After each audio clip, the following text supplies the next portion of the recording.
오늘 하나님의 말씀은 에베소서 1장 3절에서 6절까지의 말씀입니다. 에베소서 1장 3절부터 6절까지의 말씀. 저와 여러분들이 교독하겠습니다. 에베소서 1장 3절에서 6절까지의 말씀입니다. 우리 주 예수 그리스도의 아버지이신 하나님을 찬양합시다. 하나님께서는 그리스도 안에서 하늘에 속한 온갖 신령한 복을 우리에게 주셨습니다. 하나님은 세상 창조 전에 그리스도 안에서 우리를 택하시고 사랑해 주셔서 하나님 앞에서 거룩하고 흠이 없는 사람이 되게 하셨습니다.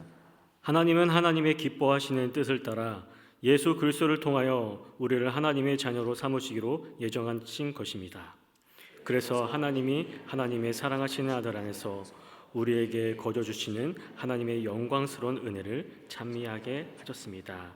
아멘. 할렐루야. 오늘 청주에 첫눈이 내렸습니다. 자, 첫눈이 내린 올 한 해 또 설교로 또 올릴 수 있어서 감사드립니다.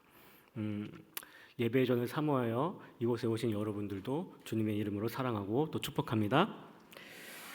교회로 오늘 오는 길마다 오늘 하얀 눈들을 보면서 문득 이 사진을 한번 공유해주고 싶었습니다. 제가 사진 몇 장 드렸는데 첫 번째 사진 보여주세요. 여러분 이게 누구일까요? 아주 귀엽죠? 누굴까요? 아, 저입니다. 제 첫돌 사진입니다. 잘 안 보이겠지만 침을 흘리고 있습니다. 근데 또렷하게 사진 기사님을 쳐다보는 어떤 심정이었을까요 이때? 재밌습니다. 이게 아주 귀엽죠. 근데 두 번째 사진 보면 더 깜짝 놀랄 겁니다. 두 번째 사진 보여주세요. 여러분 이게 제가 중학교 2학년 때 사진입니다. 이게 얼굴 표정 보세요. 이게 근심이 가득하죠. 또 세상에 아주 불만이 가득한. 제가 지금 이 모습 그대로 하라고 하면은 못할 것 같습니다. 무슨 불만이 이렇게 많았는지 참. 그때 유행하던 옷과 이게 신발 보면서 아까 우리 박성정 우리 동기 목사님께서 이거 유행하던 신발이었는데 그거 신었네 이렇게 또 말씀하셨는데 여러분 일진 아니었고요. 이거 뺏어서 입은 거 아니었습니다. 이 당시에 저의 모습이었습니다. 여러분 세 번째 사진. 여러분 이번 추석 감사절 때 제가 공유받은 사진입니다. 두 번째 사진 다시 보여주세요. 세 번째 사진. 너무 다르죠. 여러분 오늘 설교 제목이 뭡니까? 모르시나요? 은혜를 받은 자로 내 삶을 채워라. 저는 이 중2 때의 지금과 지금의 저는 정말 다른 사람입니다. 은혜로 받은 자였습니다. 그리고 그 은혜로 지금까지 이곳에 있고 그리고 하나님 은혜로 오늘 말씀을 선포하는 것입니다. 하나님은 그 시절에 저를 오늘의 이 자리에 세우셨습니다. 여러분 오늘 첫눈이 내렸는데 첫눈이 내리던 더러웠던 땅도 또 낡은 지붕도 또 쓰레기가 많이 쌓여있는 골목도 모두 첫눈이 내리면 새하얗게 덮입니다. 우리를 향한 하나님의 은혜가 바로 이와 같습니다. 오늘 에베소서 말씀은 바로 그 은혜에 대한 이야기를 여러분들과 나누고자 합니다. 여러분 나이가 들고 우리가 어느 정도 위치에 오르면 처음에 서투름 그리고 미숙함을 채우고 있던 희망과 또 열정의 그런 자리를 노련함과 약간의 매너리즘 같은 것들이 대신 그 자리를 차지하게 됩니다. 또 누군가의 도움의 손길을 찾는 대신에 스스로 최고와 완벽을 추구하게 됩니다. 결과를 따지다 보면 과정이나 주변의 사람들은 우선순위에서 여러분 밀리기 일쑤입니다. 이러한 모습을 곰곰이 좀 생각해 보니까 여러분 나는 어떠한가? 나의 지금 환경은 어떠한가에 대해 우리 생각해 보게 됩니다. 여러분 또 우리 옛날 교회의 모습들을 생각해 봅니다. 저도 이제 아직 나이가 젊지만 저도 어렸을 시절에 쾌쾌한 냄새에 있는 교회 공간이 있었습니다. 컴퓨터도 없었습니다. 마이크 없었습니다. 그러나 그냥 앉아서 찬양과 기도만 해도 행복했고 또 감사했던 그런 청소년 시절이 생각납니다.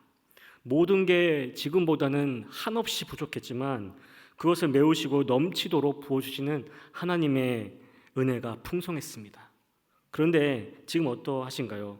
생각해보면 편리하게 달라진 외형만큼 우리의 신앙이 그거보다 더 행복하고 또 감사한가 묻는다면 아니요 라고 대답을 하고 싶습니다. 여러분, 이런 것들은 중요한 것이 아니었습니다. 여러분, 우리 시대에 지금 이러한 고백이 있으십니까? 아니면 여러분 자기 이익만 추구하고 계십니까? 그런 사람들 보고 우리는 괴물이라고 부릅니다. 어느 순간 어느 날 어느 자리에 있든지 여러분들이 현재 여러분들이 될 수 있었던 것은 바로 하나님 때문입니다.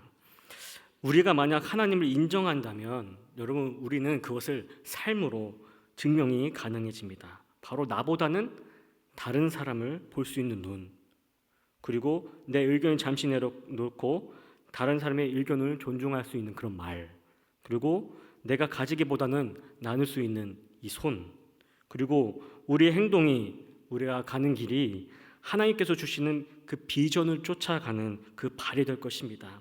하나님은 이러한 고백을, 그러한 삶을 사는 사람들을 여러분 오늘도 찾으십니다. 하나님께서는 크건 작건 저를 목회자로 성장하기까지 저에게 붙여주셨던 사람들, 제가 만났던 사람들, 그리고 경험들 가운데 주신 은혜로 저의 신앙은 성장했다고 이야기할 수 있습니다. 하나님께서 주신 은혜 때문에 저는 더욱 사역할 수 있는 힘을 얻습니다. 진부한 이야기지만 여러분 그것은 또 사실입니다. 제 삶을 사진으로 잠깐 이렇게 스쳐 지나갔지만 쭉 돌아보면 은혜 아닌 것이 없습니다. 하나님께서 저에게 어떤 경험들을 하게끔 만들어 주셨는지 기억해 보면 저의 첫 경험은 바로 5살 때입니다. 제가 한번 이야기해 드린 적이 있었던 것 같은데요. 어린 나이 때의 여러분 기억이라는 것은 다 기억나실까요, 여러분? 잘 기억 안 나시죠? 어떠한 사건으로 경험을 우리가 하게 됩니다. 어떤 큰 경험, 의미 있는 경험적인 것들을 여러분 기억하게 됩니다. 제가 5살 어린애에게 어떤 경험이 있었기에 이 기억이 날까요? 아주 생생하게 기억이 납니다. 5살 때 기억. 그 기억은 2살 위에 있는 저희 형과의 경험이었습니다. 당시 새로 이사한 아파트에 처음 형과 걸어가는 길이었습니다. 5살.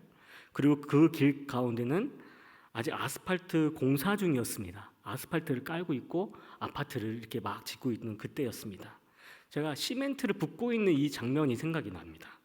5살에 무서운 저는 이 시멘트를 붓고 있는 게 너무나도 무서웠습니다. 하지만 여러분 그 길은 가야 되는 길이었습니다. 그 길 안 가면 집에 갈 수가 없는 길이었습니다. 유치원복이 노란 색깔 옷이었습니다. 저는 노란 색깔 옷을 입고 7살인 저의 형이 어떻게 했냐면은 이 손을 이렇게 내밀었습니다. 손을 내밀고 그리고 형님이 앞장서고 가고 있는 거예요. 7살 형이. 저는 어떻게 했을까요? 그 손을 뿌리치고 나 갈 거야 하면서 이렇게 갔을까요? 아니었습니다. 그 손을 의지한 채 꼭 붙잡고 집에 무사히 당도할 수가 있었습니다. 어찌 보면 아무것도 아닌 이 경험을 지금에서 생각해 보면 그 당시 그 경험 때문에 저는 이 세상에 신뢰할 만한 무언가가 있구나라는 것을 경험적으로 알게 되었다고 확신하게 됩니다. 나중에 배운 거지만 이 기독교 교육학적으로 신앙교육은 경험적으로 이해하게 된다는 것을 알게 되었습니다. 하나님에 대한 이 경험했던 것들이 1개, 2개씩 쌓이고 그리고 잘 지도될 때에 우리들은 더욱더 깊은 신앙인으로 성장할 수가 있었다는 것이죠. 저는 요즘 기도 제목이 있습니다. 바로 우리 젊은 세대들이 이 세상에서 사는 이유, 그리고 내가 움직이고 내가 행동하는 그 이유는 바로 하나님 때문이다라고 고백하는 사람들이 많아지는 것, 저의 기도 제목입니다. 제가 예전 사역지에서 학생들에게 한 가지 설문을 해봤습니다. 무엇이 혹은 누군가가 나를 움직이게 만드는가? 다시 무엇이 혹은 누군가가 나를 움직이게 만드는가에 대한 설문을 제가 조사한 적이 있습니다. 가장 많은 것이 뭘까요? 가장 누가 나를 움직이게 만들까요? 이거 설문조사 교회에서 한 겁니다. 하나님? 네, 아니었어요. 땡이에요. 담임 목사님? 땡입니다. 누가 정답을 얘기하셨어요? 친구. 네, 친구가 37.8%. 그리고 그 다음이 누굴까요? 담임 목사님? 부목사님? 속장님? 여러분, 부모님이 16.2%가 나왔습니다. 그 다음엔 다 비슷했습니다. 유튜브가 있었고요. 그리고 비슷한 것이 선생님이 있었고, 그리고 그 안에 하나님이 있었습니다. 그리고 수많은 이 그래프를 이제 통계를 내면은 이렇게 색별로 이렇게 동그랗게 나오잖아요. 다 조금한 것들이 다 나라는 이유입니다. 내가 움직이게 만든다. 내 생각, 나 자신. 이 조사가 몇 년 됐는데 바라건대 이 청소년들이 이제 청년이 되었을 것입니다. 그리고 저는 기도 제목이 또 있습니다. 이 성령의 음성을 민감하게 들으며 삶을 사는 이 친구들이 되었으면 좋겠다. 여러분, 우리가 기도해야 될 것이 참 많습니다. 다음 세대도 그렇고요. 오늘 이 자리에 오신 성도님들 삶 가운데서도 어려움들이 참으로 많았을 것입니다. 사람마다 어려움이 작던 크던 간에 여러분 어려움은 있기 마련이죠.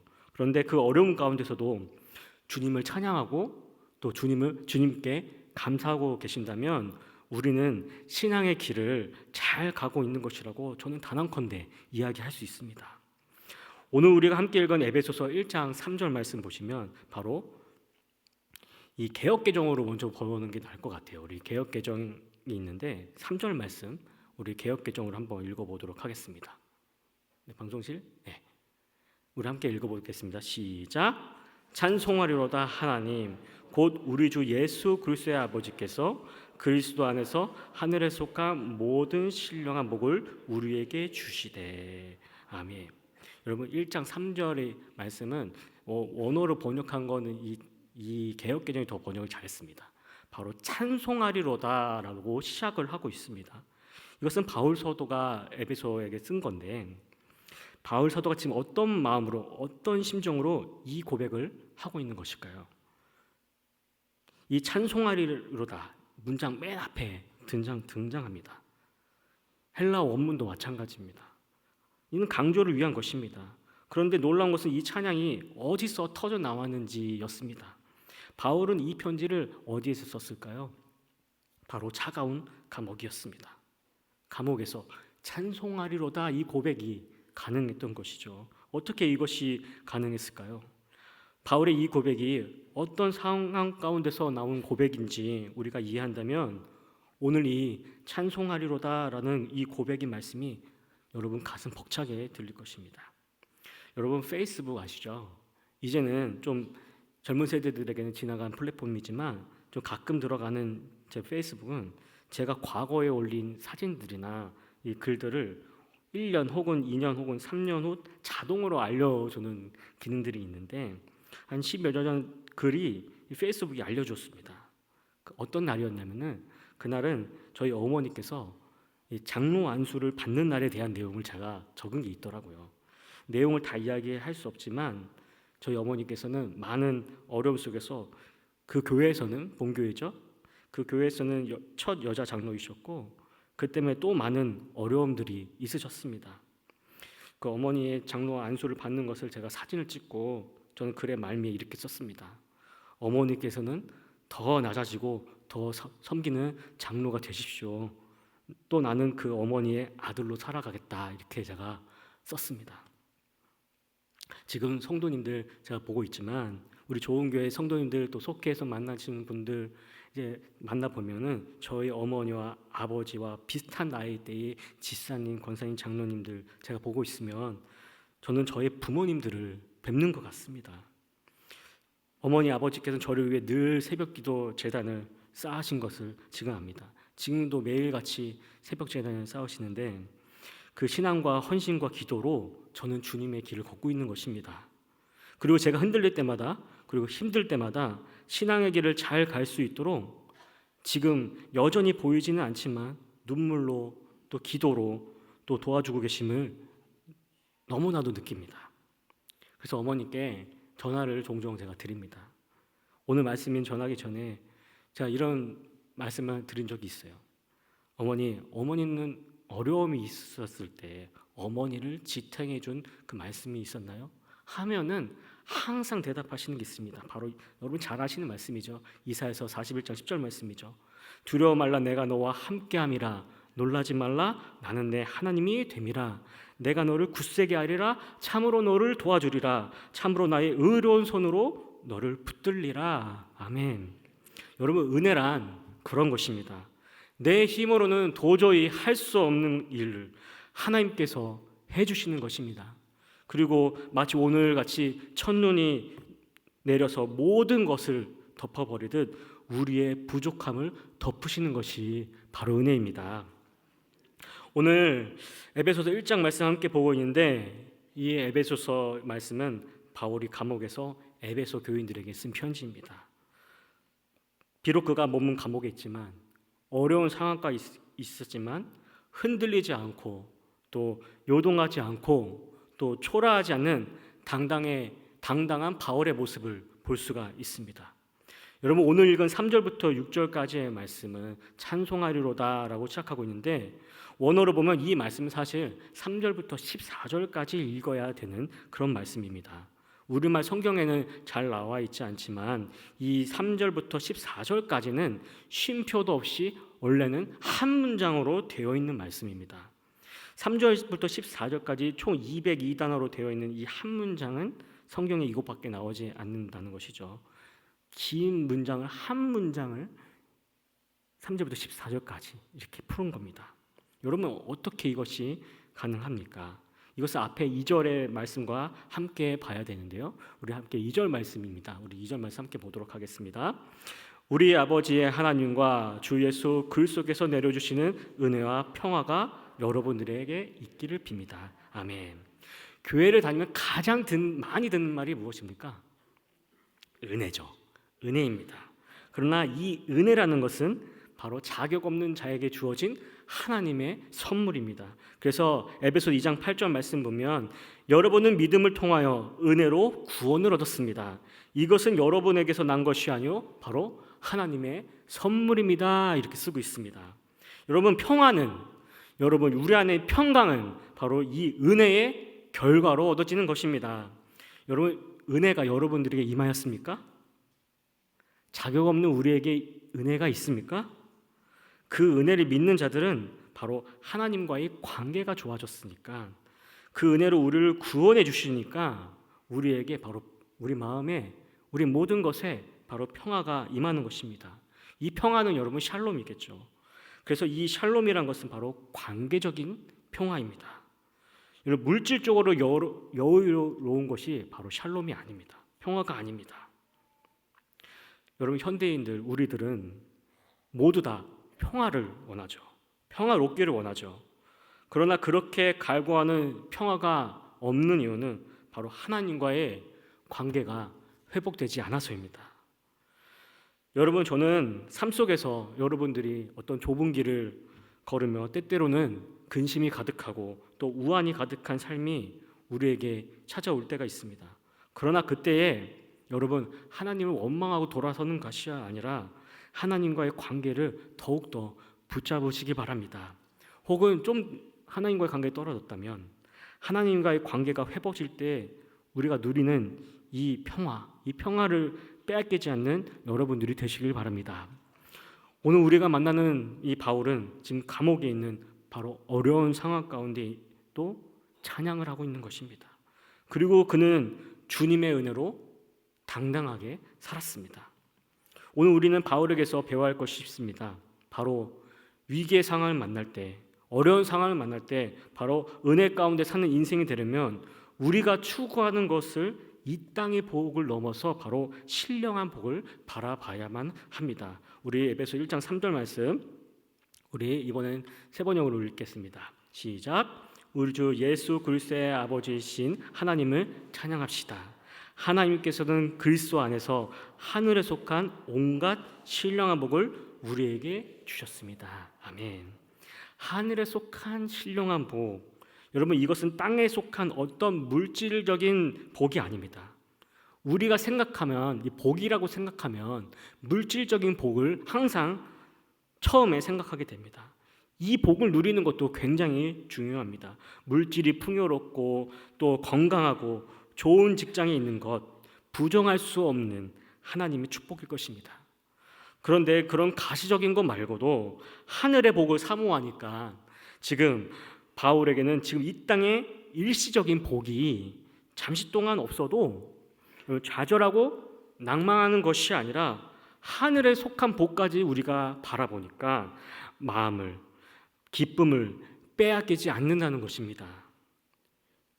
에베소 교회에 전하고 있는 이 말씀의 배경은 여러분, 사도 바울은 주 53년경에 바울이 소위 제3차 전도 여행 가운데서 그 당시 항구 도시 에베소에 찾아오게 됩니다.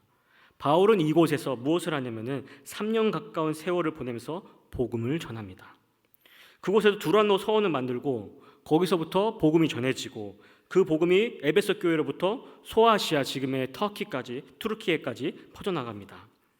바울은 훗날 이곳에서 세워진 에베소 교회와 성도들에게 옥중에서 편지를 지금 쓰고 있는 것입니다. 바울이 처음 에베소를 갔던 그때부터 10년 정도가 지났습니다. 이 편지를 왜 썼을까요? 에베소는 당시의 로마의 항구 도시였습니다. 로마의 문화 속에 거대한 이 로마의 문화, 그리고 이 에베소 교인들이 그 문화에 휩쓸리지 않도록, 흔들리지 않도록 그들을 찾아오는 거대한 세속화의 이 바람 속에서, 이 로마의 문화 속에서 하늘의 보호가 너희들에게 있다라고 말하고 있는 것입니다.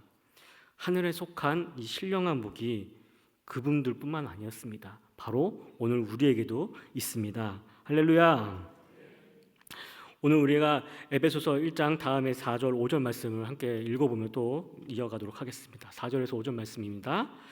하나님은 세상 창조 전에 그리스도 안에서 우리를 택하시고 사랑해 주셔서 하나님 앞에서 거룩하고 흠이 없는 사람이 되게 하셨습니다.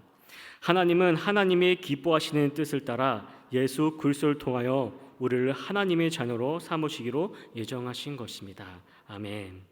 바울은 에베소 교인들이 복음을 받아들이고 또 예수를 접한 이후에 깨달아야 할 가장 놀라운 일이 있었다면 그것은 바로 그들을 창조 전부터 먼저 은혜를 주셨기 때문에 그 은혜의 결과로 에베소 교인들이 하나님의 자녀가 된 그 사실입니다.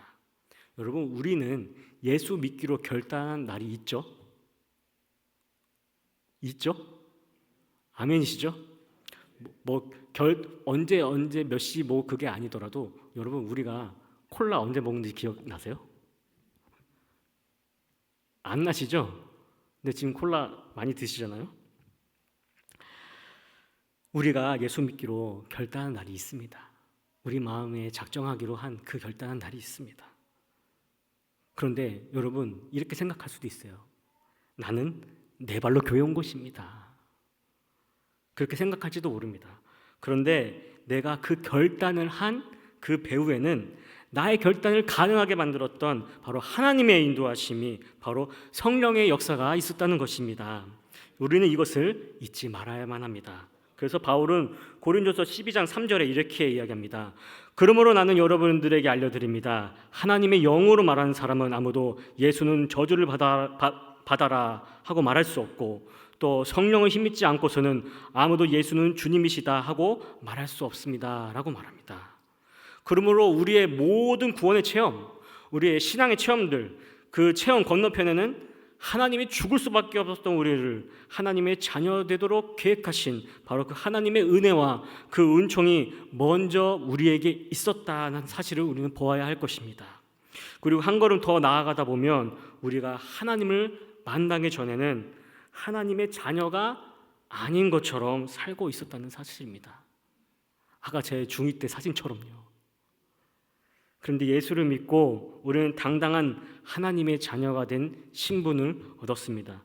이것을 양자라고 부르죠. 또 법적인 양자로 우리를 삼아 주신 것입니다. 하나님께서 우리를 왜 양자로 삼아 주셨을까요? 창조 주신 하나님이 우리를 자녀 삼아야 할 어떤 이유가 있었을까요? 오늘 5절에서 6절 말씀입니다. 우리 함께 읽도록 하겠습니다. 하나님은 하나님의 기뻐하시는 뜻을 따라 예수 그리스도를 통하여 우리를 하나님의 자녀로 삼으시기로 예정하신 것입니다. 그래서 하나님이 하나님의 사랑하시는 아들 안에서 우리에게 거저 주신 하나님의 영광스러운 은혜를 찬미하게 하셨습니다. 아멘. 찬미하게 하려는 것이다. 찬송하게 하려는 것이다. 여러분, 이것이 무슨 말일까요? 거저 주시는 은혜, 내가 어떠하든지 상관없는 일방적인 은혜, 그 은혜를 주신 그분을 영원히 찬송하게 하려고 그렇게 하신 것입니다. 여기서 이 찬송으로 번역된 이 찬송은, 이 의미는 단순히 어떤 노래 부르다가 아닙니다. 바로 깊이 이해하고 인정하며 기뻐하다라는 뜻을 가지고 있습니다. 마치 우리가 위대한 예술 작품 안에서 그 아름다움을 발견하고 감동하는 것처럼 하나님의 영광을 깨닫고 그 기쁨을 표현하는 것입니다. 예를 한번 들어볼까요? 제가 어린 시절 피아노를 배웠습니다. 처음에는 의무감으로 연습했습니다. 엄마가 가라고 하니까 피아노 학원에 가서 띵땅띵땅 이렇게 쳤습니다. 그런데 어느 순간 제가 그것을 즐기고 있더라고요. 그리고 이 멜로디가 얼마나 아름다운지 깨닫게 되었을 때에 이 연주는 의무감으로 한 것이 아니라, 배움으로 한 것이 아니라 그냥 기쁨이었습니다. 여러분, 하나님을 만나는 것도 이와 같습니다. 하나님이 우리를 찬송하는 존재로 만드신 것은 바로 그분의 영광을 우리가 발견하고 그 기쁨을 누리게 하시려는 것입니다. 이것은 현대를 사는 우리에게 아주 중요한 의미가 있습니다. 첫 번째로는 우리의 궁극적인 목적을 알려줍니다. 여러분들의 가장 큰 고민이 무엇입니까? 우리 젊은 세대들에게 물어보면 나는 왜 사는가? 이런 질문을 할 때가 있습니다. 하나님은 말씀하십니다. 하나님은 나의 영광을 발견하고 그 기쁨을 너희가 누려라. 그 기쁨을 누리도록 너희는 지음받았다. 이런 의미를 지니고 있겠죠.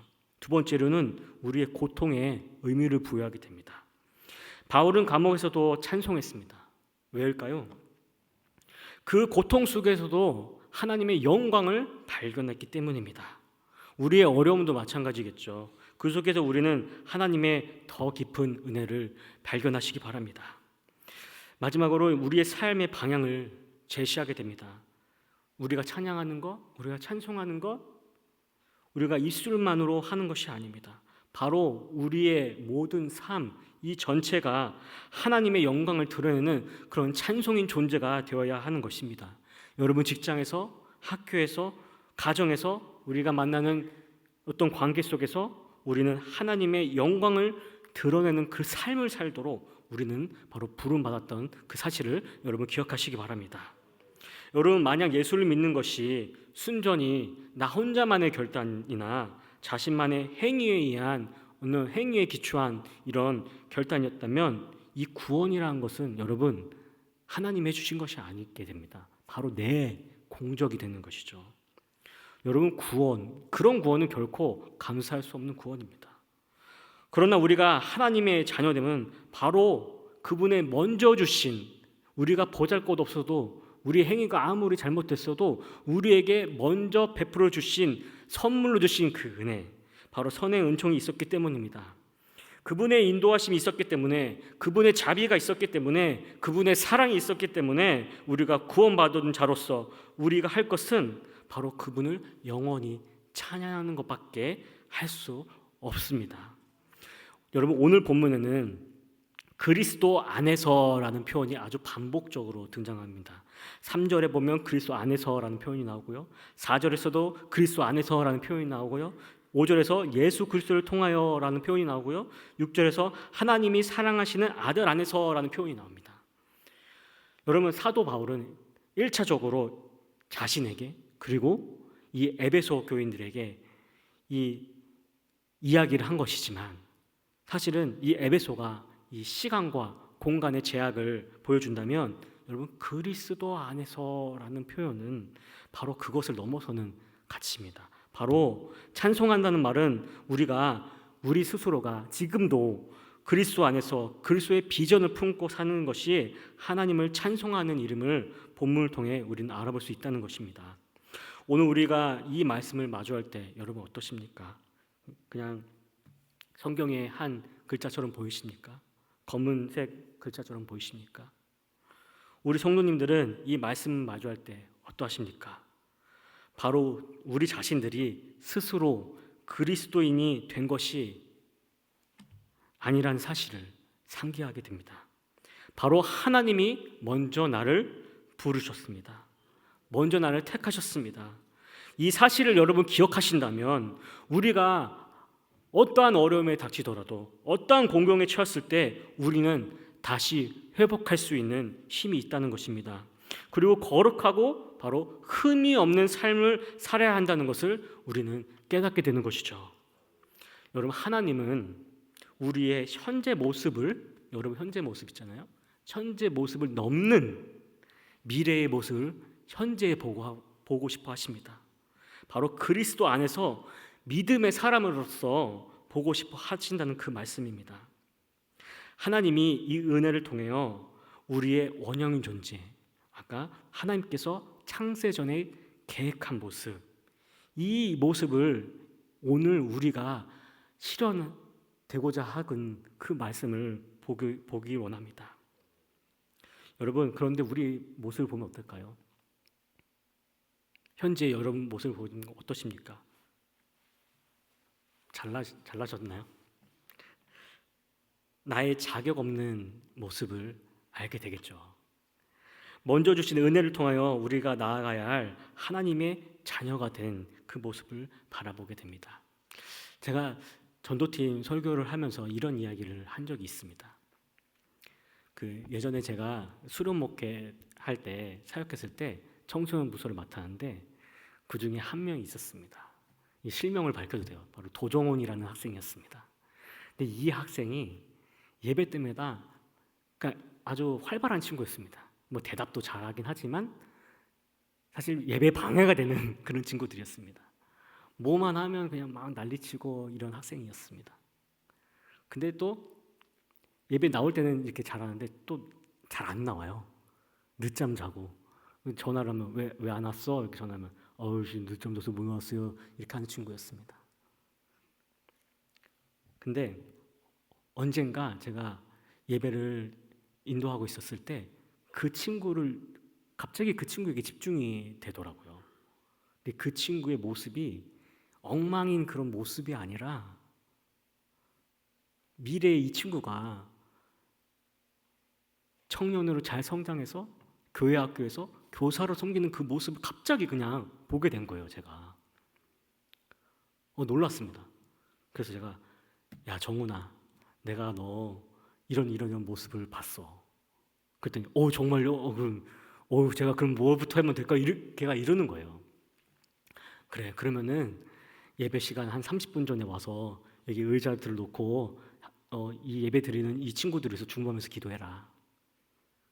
그랬더니 그 친구가 진짜 정말 그 다음 주부터 진짜 몰래 가서 이렇게 봤어요. 또 알면 안 되니까 몰래 가서 봤는데 진짜 뒤에서 예배 30분 전에 와가지고 뒤에 의자를 하나씩 잡고 중보하면서 기도하고 있는 모습을 제가 본 겁니다. 근데 그게 그냥 한 주, 두 주, 세 주, 한 달 이렇게 한 게 아니라 매주 그렇게 한 거예요. 그 친구는 지금 성인이 되었습니다. 근데 얼마 전에 연락이 됐어요. 그 친구가 먼저 연락을 해 오더라고요. 목사님, 저번에 목사님 유튜브로 설교하신 거 잘 봤어요. 이렇게 얘기하더라고요.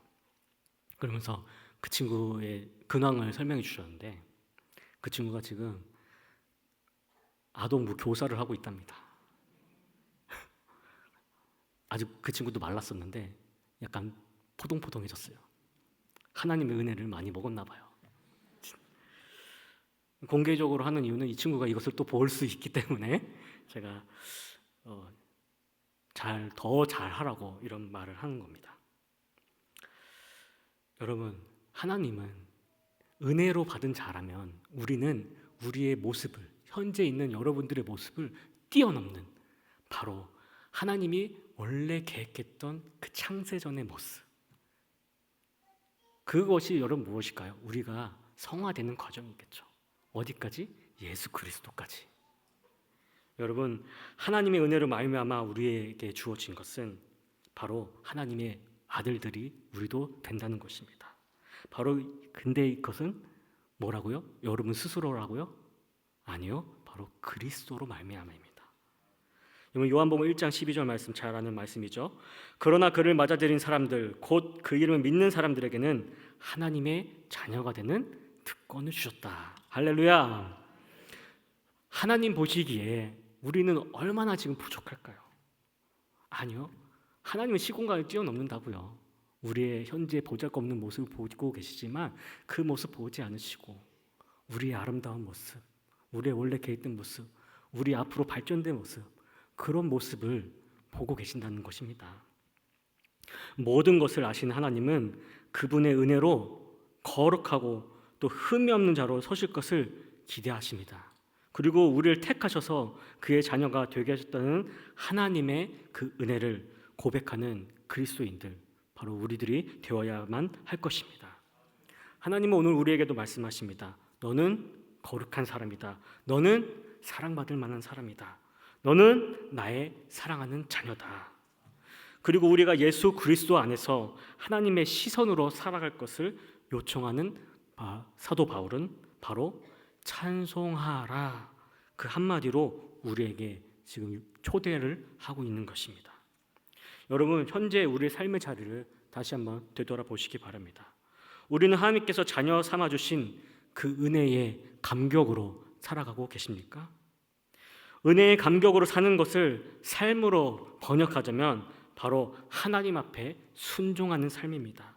여러분, 순이라는 말 한자풀을 보면 여러분 시내의 흐름을 뜻하는 이 천자와 머리를 뜻하는 혈자가 결합된 말입니다. 바로 순이라는 것은 우리의 머리를 마땅히 그러해야 할 그 자리에 두고 사는 것이 바로 순하는 삶입니다. 마땅히 그러한 자리는 물의 흐름과 관계가 있겠죠. 물은 여러분 위에서부터 낮은 곳으로 흐르죠.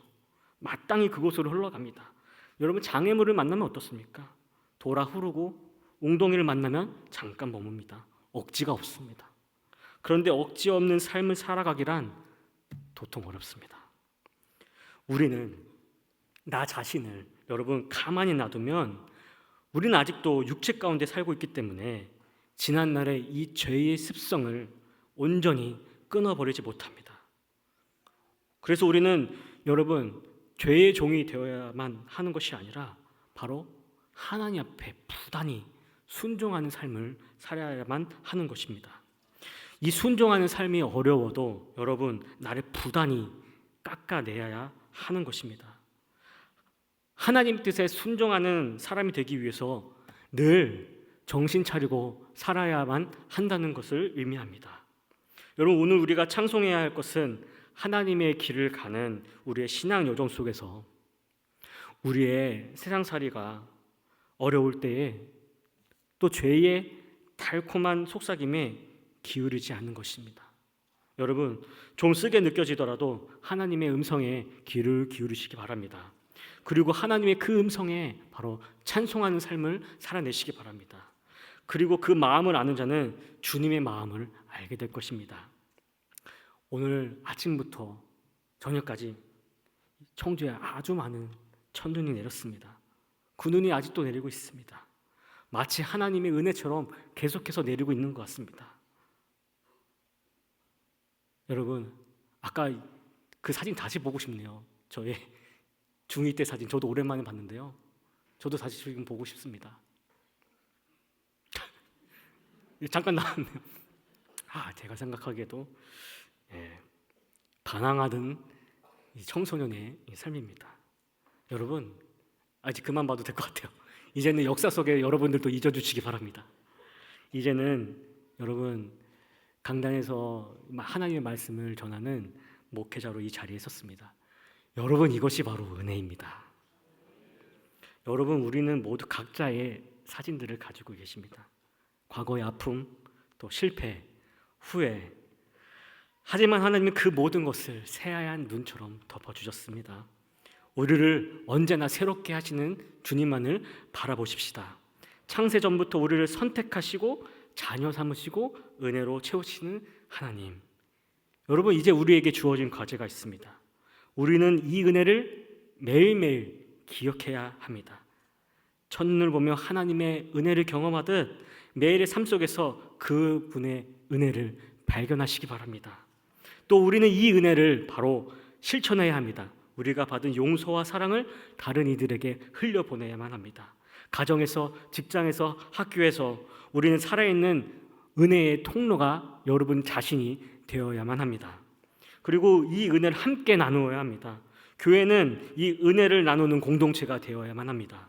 서로의 아픔을 보듬고 서로의 기쁨을 나누는 그런 공동체, 그런 속회가 되시기 바랍니다. 저는 매일 아침 거울을 볼 때마다 이렇게 기도합니다. 하나님, 오늘도 저를 은혜로 채워주시옵소서. 그리고 제가 만나는 모든 사람에게 그 은혜가 흘러가게 하여 주시옵소서. 여러분들의 삶도 이 은혜로 가득 채워지기를 주님의 이름으로 축원드립니다. 기도하겠습니다. 참 좋으신 아버지 하나님, 오늘 우리 이 저녁 첫눈에 내린 이 고요한 저녁에 오늘 예배를 통해 주신 주님의 은혜에 말씀으로 또 감사를 드립니다.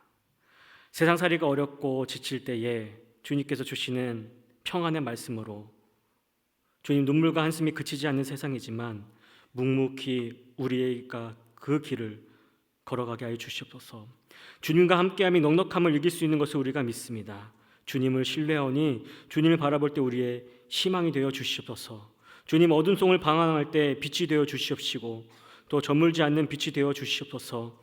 그래서 주님의 영원한 사랑으로 살아가게 하여 주시옵시고 우리 스스로는 성숙한 주님의 제자로 살아가게 하여 주시옵소서. 그리고 주님의 영광을 드러내며 사는 우리가 되게 하여 주시옵소서. 그래서 하나님의 마음을 기준 삼아 우리 마음을 조율하며 살게 하여 주시옵소서. 주님, 오늘 이 밤도 주님을 신뢰하며 나아갑니다. 하나님, 그 크신 은혜를 힘입어 나아갑니다. 오늘 주님의 사랑을 내 곁에 있는 사람들에게 선포하며 주님을 위하여 살아가는 자가 될 수 있도록 오늘 우리를 인도하여 주시옵소서. 감사드리오며 살아계신 예수 그리스도의 이름으로 기도드립니다. 아멘.